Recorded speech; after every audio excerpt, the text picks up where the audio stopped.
Hi, welcome to the video solution for physics. This is IAL Edexcel Physics Unit 2, January 2018. So let's start. Question number 1. Which of the following is an SI unit for current? So current I is charge per unit time.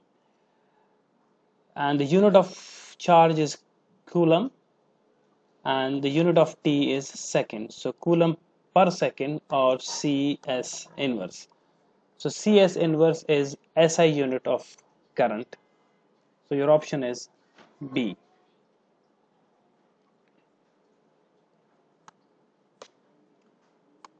Question number 2. All the light from a source of power 15 watt illuminates a surface of area 140 millimeter square. Which of the following expression gives the radiation flux in watt per meter square? So flux is F is equal to power over area, and power is 15 divided by area. So first of all, if you see power is in numerator, so immediately you ignore C and D. So you need to decide whether the correct option is A and B. But the important point here, area, they give area in 140 millimeter square, and you need to give answer in meter minus 2. So you must convert this millimeter, milli is 10 to the power minus 3. So you need to convert this millimeter square into meter square. And how do we convert? So 140 into 10 to the power, not minus 3, but minus 6. Why minus 6? Because 1 millimeter is 10 to the power minus 3 meter. But we, in case of area, we have a meter square. So if you do a square on the both side, then you can see that it will not be 10 to the power minus 3, it will be 10 to the power minus 6 meter square. That's why you put 10 to the power minus 6. So your option is B.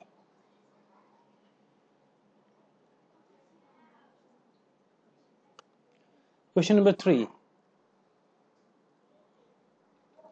A sound wave of frequency 160 Hz, it is frequency, is traveling in air at a speed of 340 meter per second. Which of the following expression gives the phase difference in radians between the 2 points on the wave that are 1 meter apart?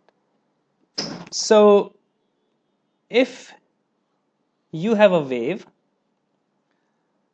and let's see, this is equilibrium position, and if you take any 2 points on the wave, let's say the point A and just some other point B, and the distance between these 2 points, this horizontal distance, if this distance in terms of wavelength, if I say if this distance is delta lambda, then the phase difference between these 2 points, so phase difference PD is equal to delta lambda over lambda into 2 pi. It's just a simple ratio between the radians, between the angles and the wavelength. So this is a general formula or general approach to determine the phase difference between 2 points if distance between the 2 points is given. Now in this question they are saying delta lambda, this distance between 2 points is 1 meter. So but you don't have wavelength, you have frequency and the velocity. So you can say that phase difference is equal to delta lambda, which is 1, divided by lambda. And lambda, you can see that frequency into wavelength is equal to the velocity or the speed of the wave, and then lambda is equal to v upon f. So in place of lambda, you can substitute velocity over frequency times 2 pi. And then if you know the mathematics, or if you do your mathematics, so f goes up,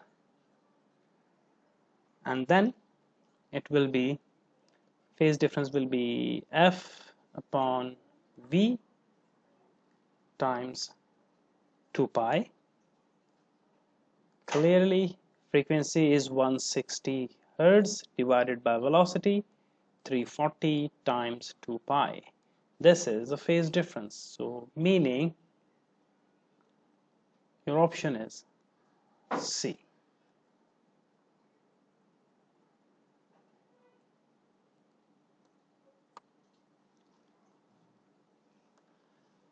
Question 4 and 5 refer to the following circuit.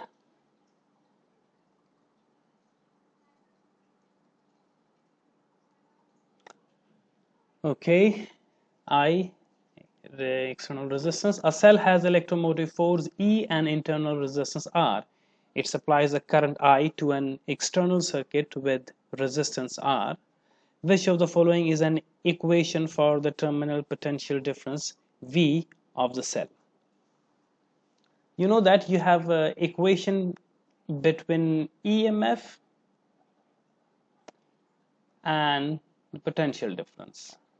So EMF is the energy supplied by the power source or electrical source, and potential difference is the energy supplied by the charge, or when you have some lost volt, the remaining energy with the electron is called potential difference.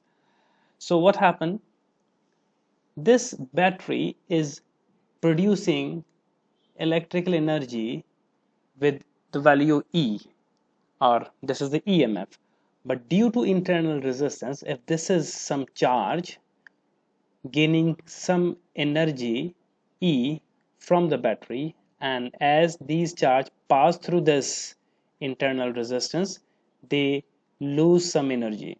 These charges lose some energy due to internal resistance. When they come out, they have less energy outside the battery, and this less energy is called terminal potential difference, V. And the relation between V and E is E is equal to V plus IR. E is the EMF, V is the terminal potential difference.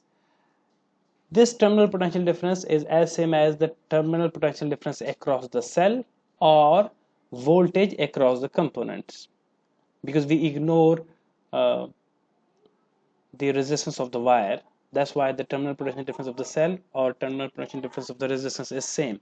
That means if you rearrange, so V is equal to E minus IR. So your option is A.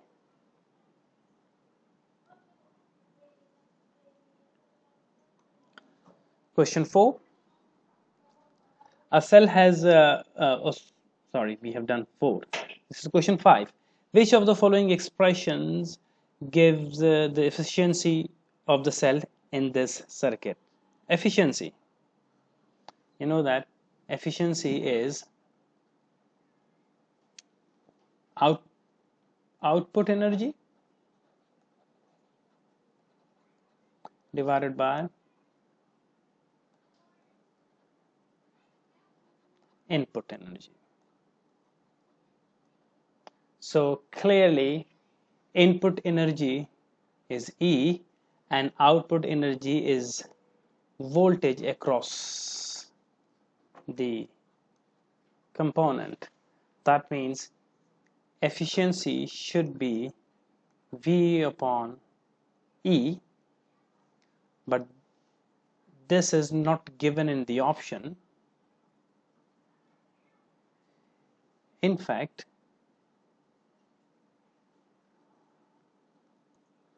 so this V is V equal to IR, and that means IR divided by EMF E. So your option is B.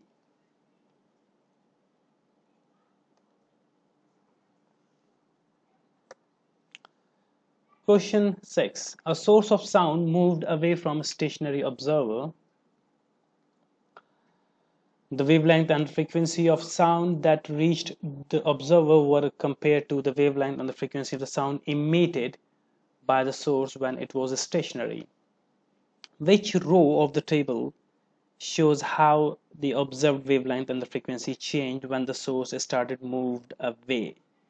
Okay, moved away. That means this is the source producing sound, and this is observer, and observer is stationary, I guess. Frequency, yeah, a source of sound moved away from a stationary observer. That means this VO is 0 and this source is moving away. So when source moves away, the wave received by the observer has a longer wavelength, so wavelength is increased for the observer.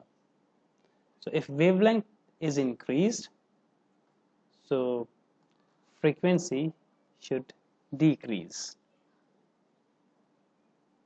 That means if source is moving away, so wavelength cannot be decreased, so option A and B is immediately gone. So both C and D, but frequency is decreasing, so option is C. Wavelength increase and frequency decrease, option C. Vice versa, if you can say source comes closer to the observer in some other case, then wavelength is going to decrease, so frequency is increased. In that case, option would be B, but for the current given situation is C. 7.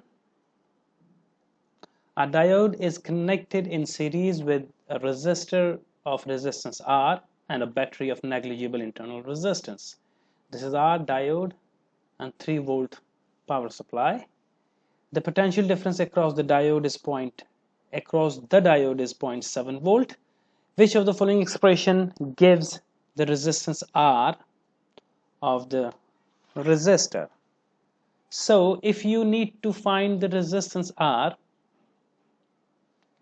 the general concept of resistance R is equal to V by I. Clearly, V is the voltage across the resistor, and if you see, this is the potential divider circuit. Out of 3, 0.7 is across, 0.7 volt is across the diode. So 3 minus 0.7 volt would be the voltage of the resistor. So V is 3 minus 0.7. So you cannot have option A, even B, or even D. So you can say that because of looking at only the voltage, we can decide in these given options, the option should be C. But what this, where did this 1.8 coming from? This is current, and if you see that at 0.7, because these are connected in series, so at 0.7 volt, if you go there at 0.7 volt, so current is around 1.8 times to the power minus 2 ampere. That's why you have option C.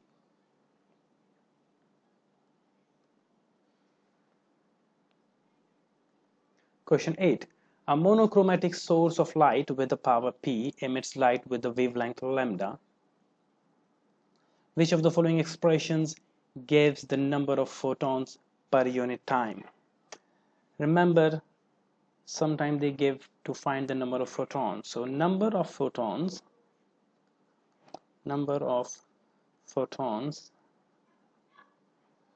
if power is given is P power divided by energy of the photon. So P upon E. and you can rearrange it like P over HF. E is HF, and you know that frequency is not involved. Frequency is not involved in the option, so you need to replace this F with the wavelength. And how do you do that? You know that F lambda is equal to C. C is the speed of light or speed of the photon. So frequency is C by lambda. So if you substitute the value, so P divided by H, F is C by lambda, and lambda goes up. So number of photons, P lambda over HC. So P lambda over HC, option is B.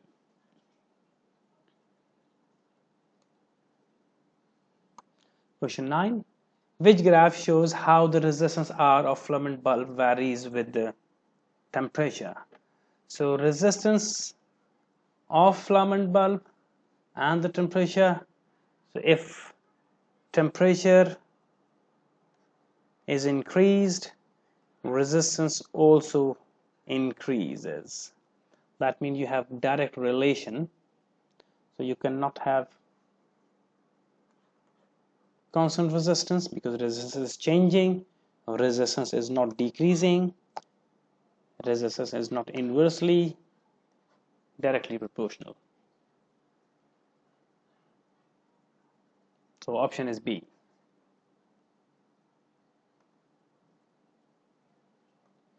Question 10. Two conducting wires X and Y are connected in series circuits. The wires have the same dimensions but are made from different materials. The charge carrier density in wire X is greater than in wire Y. So we can say that charge density Nx is greater than Ny. Select the row of the table that correctly describe how the current and the drift velocity of the electron in X compare to those in Y. Okay, so we need to find the current in X and the Y. The first important point about the current wire X, if you see, this is a series circuit. So current always remains same. That means option C and D immediately gone, either A or B. So current remains same, that's why A and B. What about the drift velocity? If you see the equation, I is equal to NAQV. From this equation, the relation between drift velocity and the charge carrier is that the drift velocity is inversely proportional to 1 upon n. If you send n on the other side, so it will be I upon n. So drift velocity and n, charge carrier, are reciprocal. So higher the charge density, lower the drift velocity. And in X, there are greater number of charge, Nx is greater. That means drift velocity should be smaller. So option is B.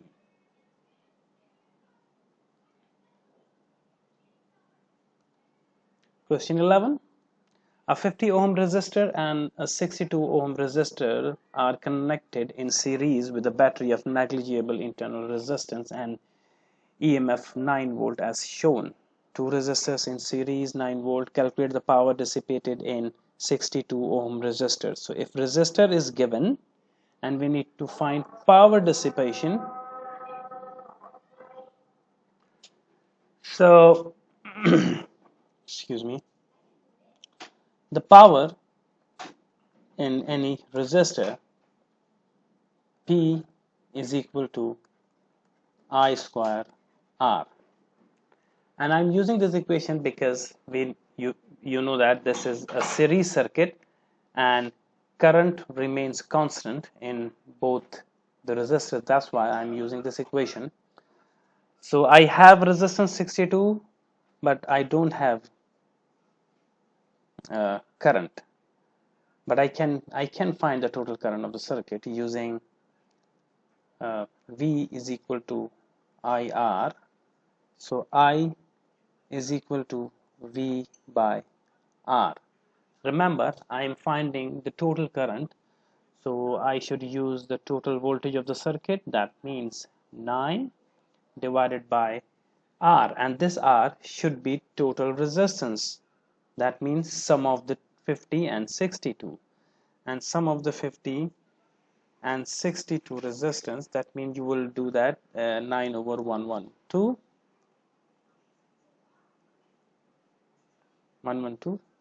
that means I is equal to 0.08 ampere. This is the total current, and now you can easily figure out the power dissipation. P is equal to 0.08 square times 62 ohm, and the power dissipation will be 0.3968, or you round it off, so P is equal to 0.4 watt. This is the power dissipation in 62 ohm resistor.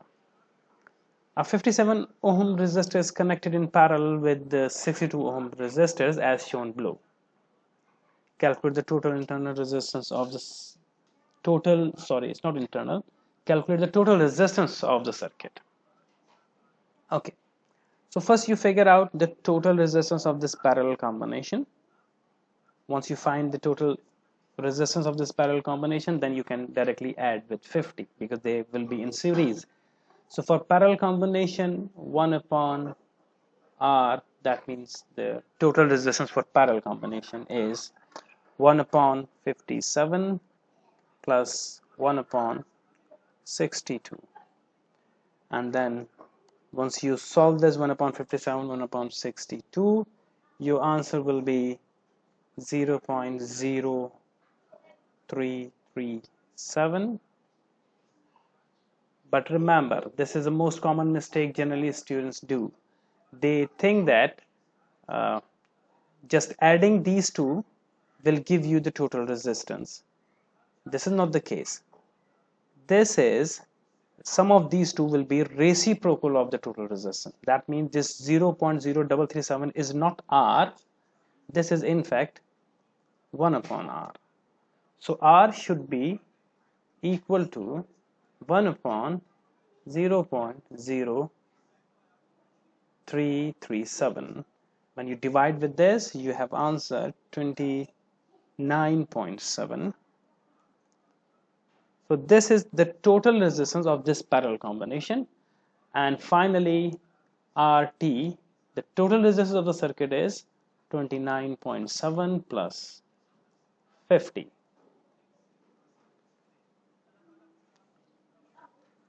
So answer is 79.7 ohm. This is the total resistance of the circuit.